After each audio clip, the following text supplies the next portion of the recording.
Hello everyone, my name is Marie Löv. I'm a professor in nutrition at Karolinska Institutet in Stockholm, Sweden. Thank you for the invitation to present our experiences from the main data collection for Sunrise here in Sweden, as we are one of the first countries that have initiated the main data collection. This is the Swedish team with myself and my co-leader Kristin Delail Nyström, who is a postdoc at KI, as well as Hanna Tigerstam Grevnets, who is also a postdoc, and finally Eleanor Nilsson, who is a PhD student with a project closely related to the Sunrise study. So this is a summary of our progress to date. We began the main data collection in February 2021. We are collecting data in two cities, Stockholm, that represent the urban area, and then Linköping. We have collected data in 18 preschools and 183 children have been measured to date. We have, overall data collection for the main study has progressed really well. We have a solid infrastructure for data collection with some improvements from the pilot. For instance, we use videos to inform staff, children and parents, and that has been very helpful to complement the written information.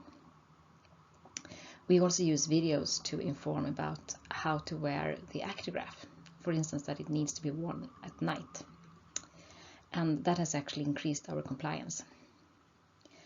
And finally, we also offer digital consent, which has also been an improvement and facilitates participation for families. I was also asked to comment on how we manage data collection during COVID-19. And actually there are two stories. The first one from the spring of 2021, when the pandemic was quite ongoing.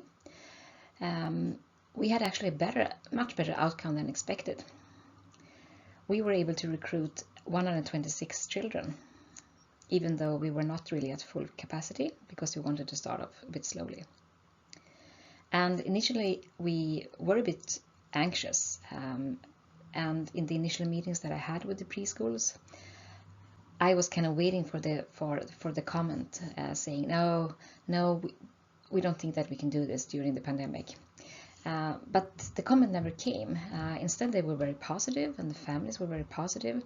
So what we basically did was just kind of bringing it up and then saying that there will be only 2 people coming to the preschool. One had the infection, one is going to be vaccinated as soon as she can. And we will also, of course, follow all guidelines that you have in the preschool. And that was kind of enough. So we didn't really get any more questions from the parents or from the teachers. So that was quite amazing.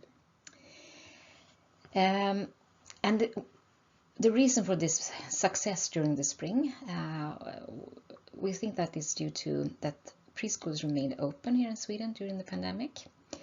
That was also the case during the spring 2021. And a lot of parents were also working from home. And there were there were restrictions for social contact, with the consequences being that a lot of children were healthy during this period, and they were actually also in the preschool, which facilitated our data collection. Then we went on to the autumn of 2021, and then we actually thought that we would be able to recruit more children, because Sweden kind of went back to normal during that autumn, in the beginning of the autumn.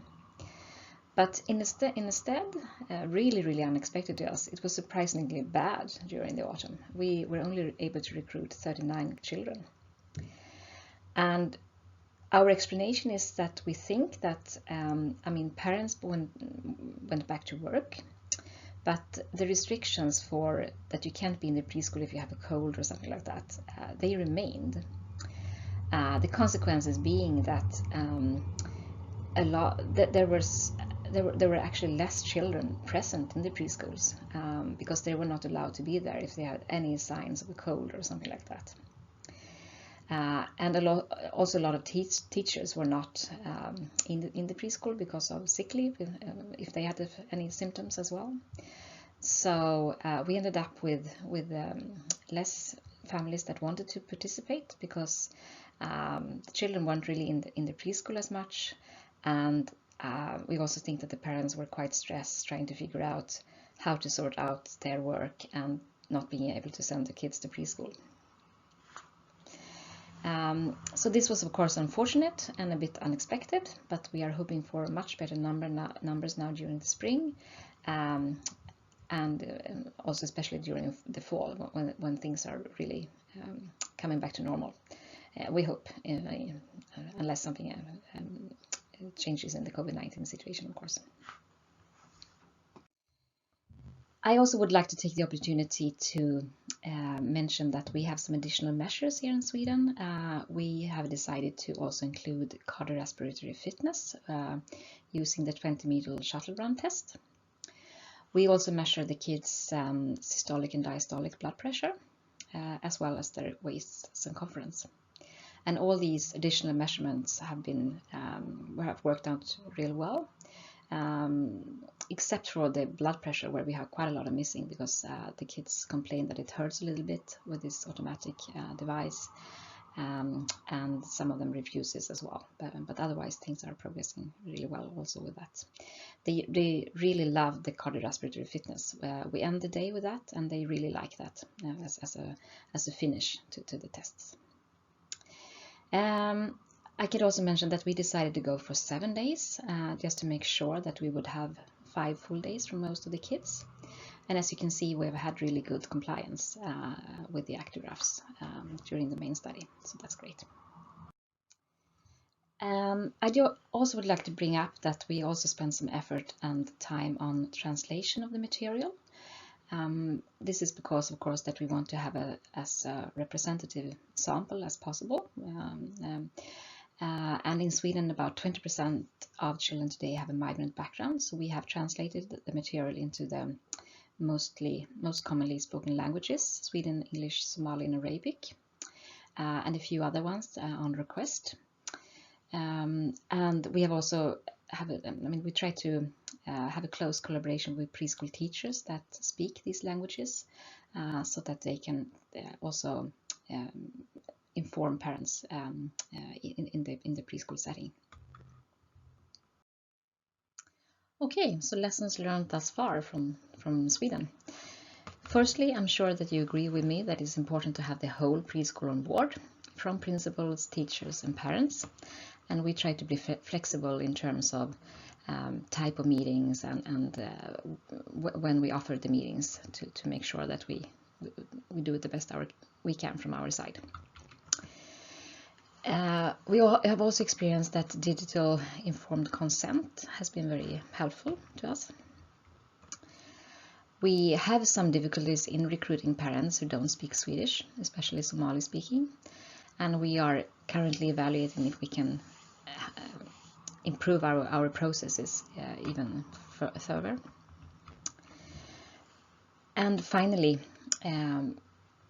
multiple ways are often needed for recruitment.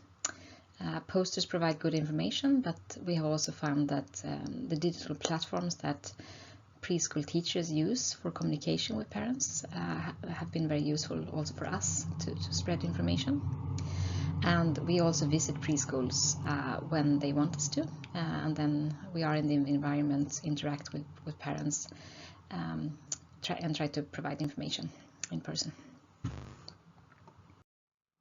So for the remaining data collection, we aim to increase the recruitment pace, and hopefully for the autumn we will be back to normal. We aim to expand to more cities. We also have a question for the Sunrise Consortium. We are wondering if there are possibilities to expand recruitment to other venues to reach the desired sample if COVID-19 would still pose some challenges to us. Are we restricted to the preschool setting? We assume that we are, but we just want to pose the question. And of course, we are looking forward to continue to have a lot of fun with these amazing kids participating in the Sunrise study. And I really envy my colleagues that meet these lovely children every week. So thank you for listening.